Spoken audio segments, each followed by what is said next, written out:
bannange yiye paragama ya Buganda abange nuru Ssaabasajja Kabaka wuuyo. Obuganda buli mu keetereekerero nga bwesunga amatikkira ga Ssaabasajja Kabaka Muwenda Ronald Muwenda Mutebi II agakwatibwa buli mwaka. Ag'omulundi guno gakulizibwa mu bizinga Essese nga ge gajja okubeera og'omulundi ogwa22. Ronald Muwenda Mutebi II yali obwakabaka ennaku z'omwezi 21 omwezi gwa Novemba 1969 nga kitaawe Sir Edward Muteesa Luwangula akisizza omukono.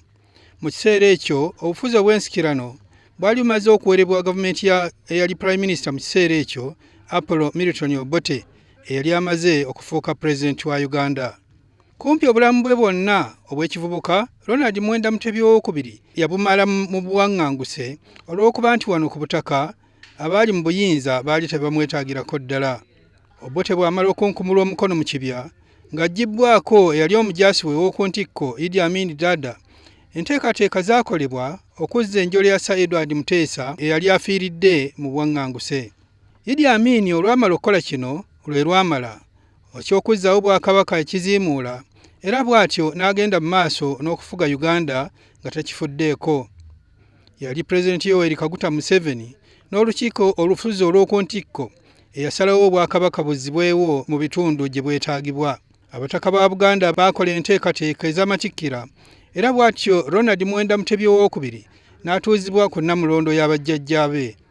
Omukolo guno ogwasomboola abantu okuva ebule n'ebweya gwali Kasozi Naggalabi nga ku lusozi luno kwe kutikkirwa bakabaka ba Buganda. Olunaku lwali lwa 31 Julayi omwaka 1993. Olunaku luno lukozibwa mu bitundu eby'enjawulo nga ku mulundi guno amatikkira ag'emirundi 22 gakulizibwa mu bizinga Essese. Ebintu bingi ebituukiddwako mu bwakabaka bwa Buganda mu myaka gino 22. Ebimu ku bino mulimu ekizimbe gaggadde ekya Muganzirwazza, kuno teekako ekirala ekiyitibwa Masengere.